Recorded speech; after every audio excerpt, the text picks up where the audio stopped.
Let's look now at the spirit and the ideals of progressivism.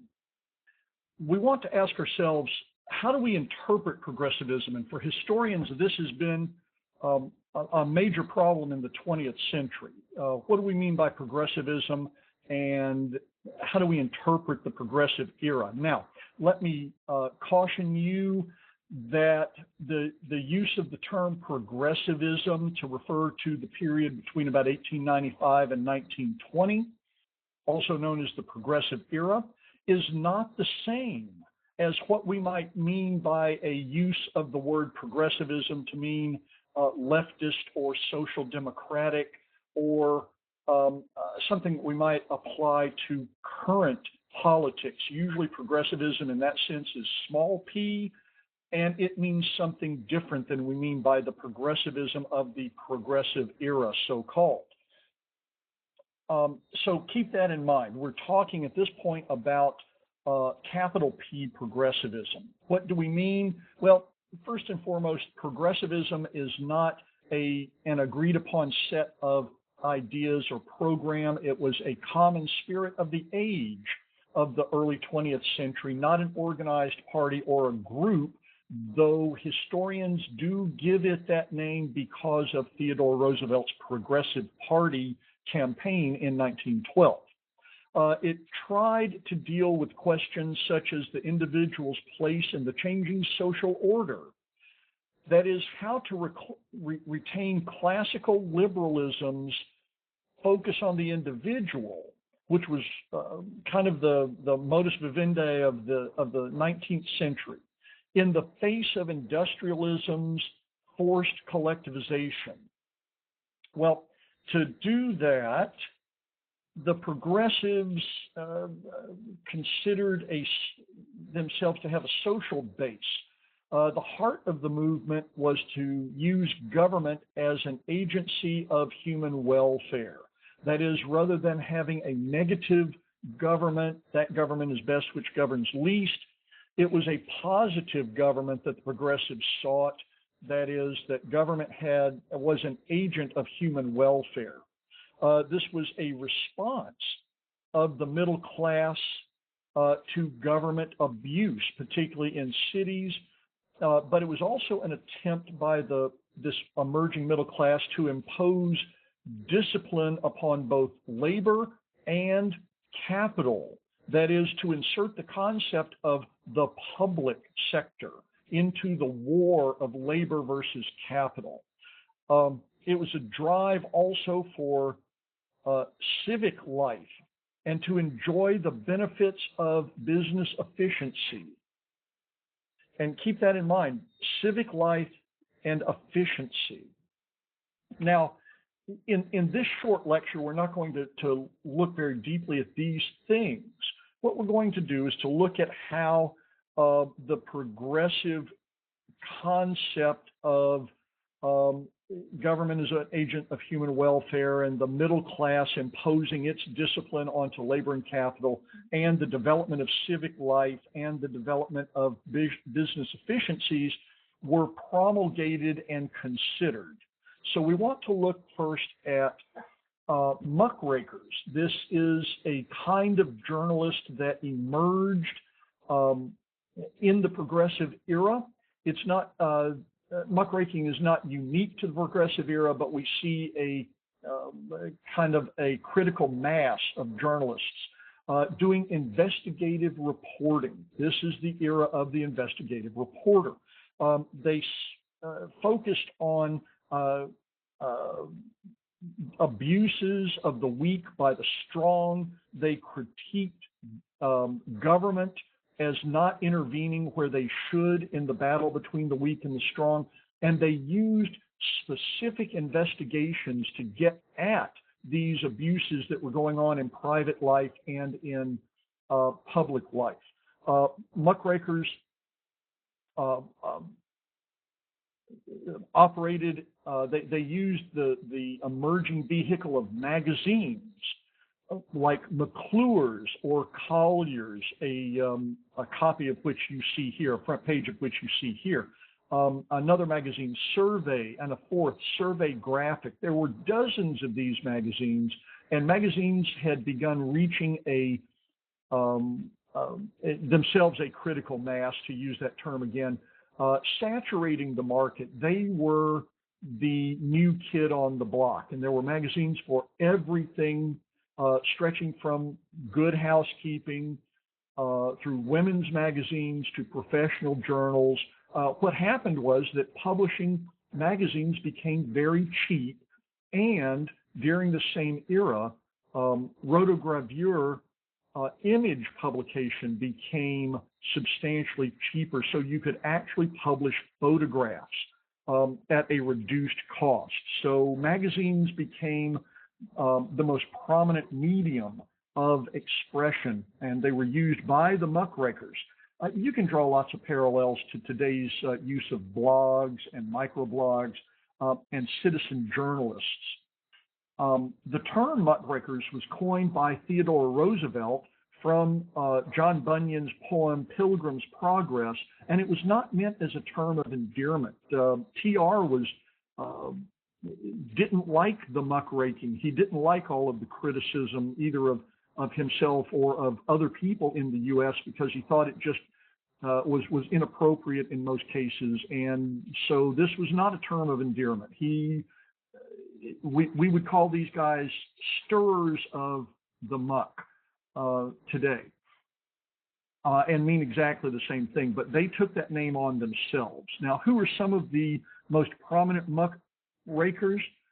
Jacob Riis is probably the original muckraker. He did first a series of articles that then he turned into a book in 1890 called How the Other Half Lives, in which he was probably the first of the great photojournalists and opened up that whole area of journalism. He was sentimental. He thought he was hard-headed. He was very sentimental. You can get How the Other Half Lives online and read it if you care to. In addition to using a lot of illustrations, such as the sweatshop illustration that you see to the left, he used photographs, again, because printing of photographs became possible after 1890 with the introduction of the rotogravure process. And you can see his photograph of a tenement that came out of How the Other Half Lives. Anyway, he talked about how the poor people, primarily of the Five Points area of New York, lived in tenements, how they worked, how they were abused, and how government did not protect them. And this became kind of a standard for the industry, you might say. Other muckrakers, and I've put these two together because they both published in 1904. Their major publication was in 1904. And because, at least in this issue of McClure's magazine, one of the leading muckrakers' vehicles, you see Lincoln Steffens and Ida Tarbell listed on the front cover here. Lincoln Steffens, whose image you see to the far lower right, was a muckraker who looked specifically at bossism in cities, political bossism.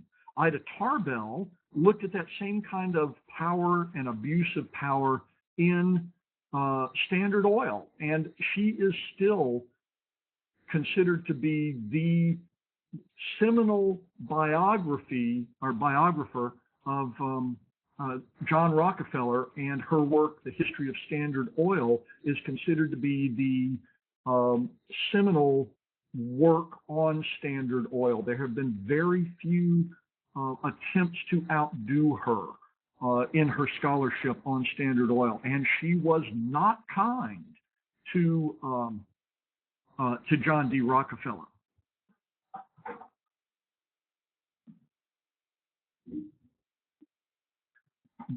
There's an interesting dual biography written by Steve Weinberg called Taking on the Trust. in which he does, like I said, a dual biography of Ida Tarbell and John D. Rockefeller, and how these two collided in her muckraking journalism. And that was published in 2008 by Norton and Company, taking on the trust. Another muckraker, and one of the most famous, was Upton Sinclair. Upton Sinclair went on to have a long career running for governor of California. He wrote in 1906 a book called The Jungle that describes working conditions in the stockyards of and the meatpacking industry of Chicago. He was really trying to promote the concept of government intervention in labor abuses, but those labor abuses were so wrapped up in the food that was being produced out of the meatpacking industry that he inadvertently helped, and we'll talk about this in the next lecture, Theodore Roosevelt passed the Pure Food and Drug Act. And in fact, what he said was, I aimed at the public's heart, and by accident, I hit it in the stomach. He also is the originator of the quote, at the stockyards and in the meatpacking industry, they use everything about the hog except the squeal. Look up Upton Sinclair quotes, and a lot of the things that your parents and potentially you take for granted as just sayings are quotes directly from Upton Sinclair. He went on to be a muckraker for the rest of his life, both as a journalist and as a politician. But and you'll get him confused with Sinclair Lewis, who was also a writer. But Upton Sinclair, in writing The Jungle, brought to the fore both the issues of labor abuses and of pure food abuses. In addition to muckrakers, we see a number of thinkers, the intelligentsia, you might say, thinkers and writers who criticized a little more deeply. They were philosophers who criticized a little more deeply old forms, not just by criticizing these forms, but by proposing significant, fairly well thought out alternatives. They proposed, in fact, a new order for American society. One of the most important, and brought out first for no particular reason, is John Dewey, who was the progressive education leader of that time. Now, you might say, oh, he's the Dewey Decimal guy. No. That's Melvin Dewey, who, amazingly enough, operated at about this same time in a whole different field, the organization of knowledge. John Dewey was a progressive educator. He emerged from that school of philosophy called pragmatism that was in the 1880s, 1890s being promulgated by William James. That is, how do you know what is good? Is it good because it pleases a deity? Is a thing good because of some innate beauty it has in it, because of its form, because of its function? The pragmatist said it's a good thing when it works, when it gets you to the place you say you want to go.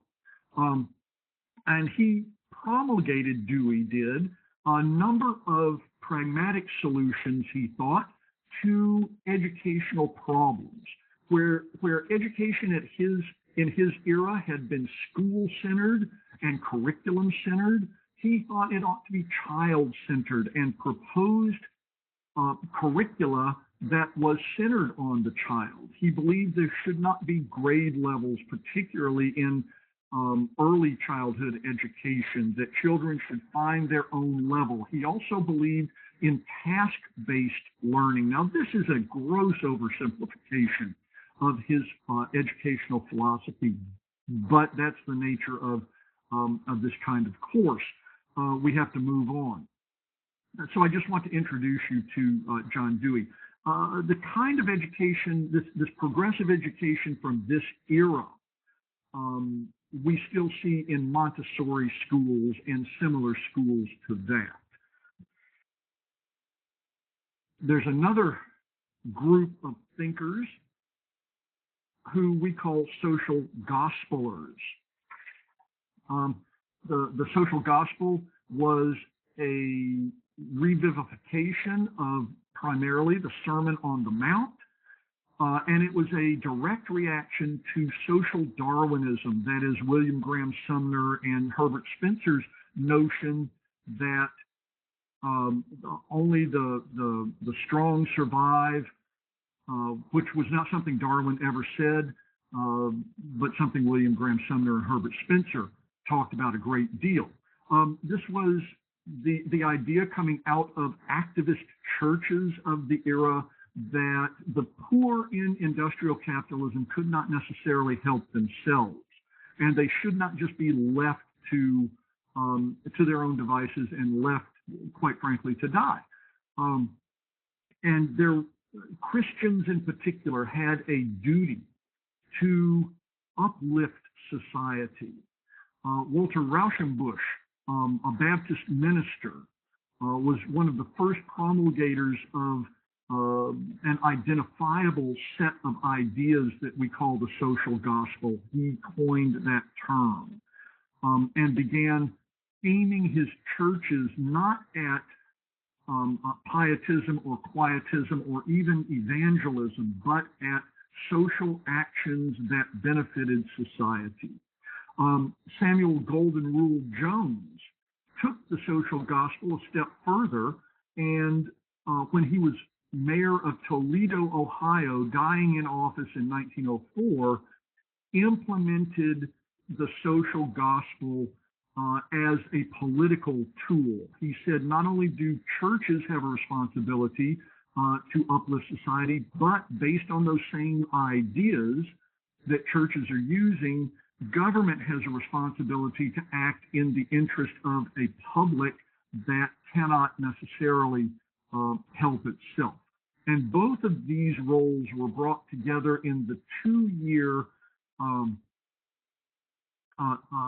city council membership of Washington Gladden, a Congregationalist minister and social gospel philosopher who said, well, I got to put my money where my mouth is, and served one term on the Columbus, Ohio City Council, where his main issue was trying to enforce Sunday blue laws. Go home, quit drinking on Sunday, close down all the bars. But he was unsuccessful at doing that, but he was successful at bringing other ideas to the fore, that there should be a living wage, at least in city employment, and that city bossism should be resisted, and that churches working with cities should provide relief for the poor. The last thinkers, philosophers that we want to look at are these two guys in particular, but there's a whole strand that they represent, which is progressivism in politics and progressivism in the law. Now, we'll see these guys emerge when we talk about the election of 1912, but let's look at them first in their role as progressive intellectuals. The first of these is Louis Brandeis, who after 1916 was a Supreme Court justice.